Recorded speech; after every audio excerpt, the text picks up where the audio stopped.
भारतीयांसाठी एक आनंदाची बातमी समोर आली आहे।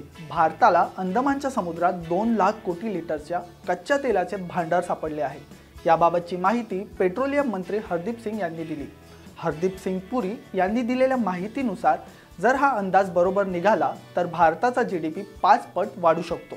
नमस्कार, मी अभिषेक आणि तुम्ही पाहतात Loksatta live. The potential that we have in terms of known reserves is quite high.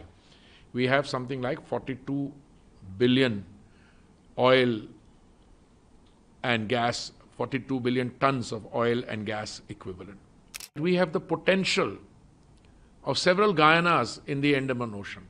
And I also said that we are looking at the possibility, thanks to this additional exploration and production, of finding a Guyana.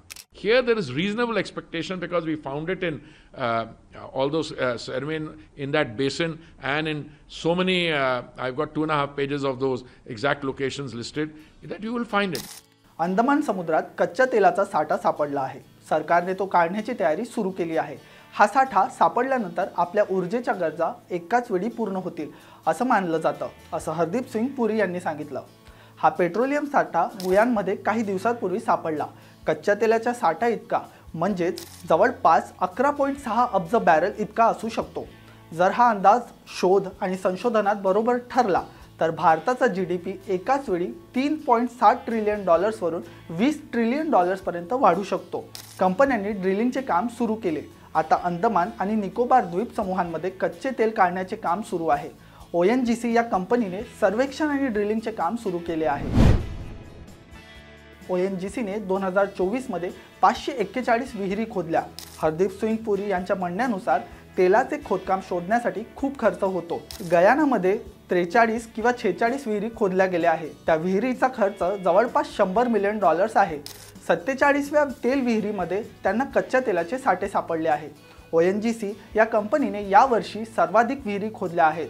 ONGC ने आर्थिक वर्ष 2024 मध्ये 541 विहिरी खोदल्या असून या विहिरी खोदण्यावर 37,000 कोटी रुपये खर्च झाले आहेत। हा खर्च कंपनीच्या इतिहासातील सर्वात अधिक आहे। हा तेल साठा मिळाल्यावर भारताला काय फायदा होईल? जर अंदमानमध्ये कच्च्या तेलाचे साठे मिळाले तर भारत तेल आयात मोठ्या प्रमाणात कमी करू शकतो। जर तसे झाले तर आर्थिक स्थिती मजबूत करू शकतो। भारत सध्या आपल्या ऊर्जेच्या गरजा पूर्ण करण्यासाठी कच्च्या तेलाच्या आयातीवर मोठ्या प्रमाणात अवलंबून आहे। देशाचा सर्वात जास्त खर्च कच्च्या तेलावर होतो। आकडेवारीनुसार देशातील 85% पेक्षा जास्त कच्चं तेल आंतरराष्ट्रीय पुरवठादारांकडून मिळतं।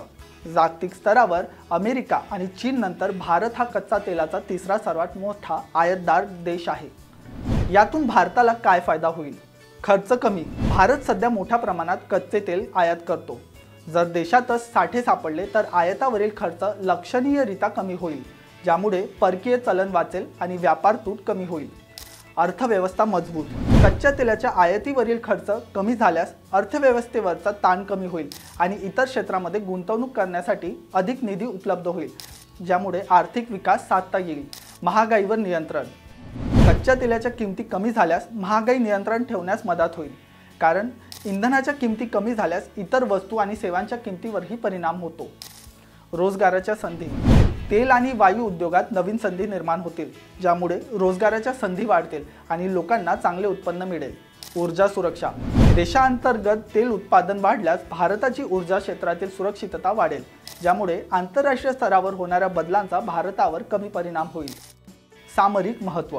देशांतर्गत तेल साठा वाढल्यास भारताचे आंतरराष्ट्रीय स्तरावर सामरिक महत्त्व वाढेल, कारण तेल ही एक महत्त्वाची ऊर्जा स्त्रोत आहे। तुम्हाला ही माहिती कशी वाटली नक्की सांगा आणि अशाच माहितीसाठी पाहत राहा लोकसत्ता लाईव्ह।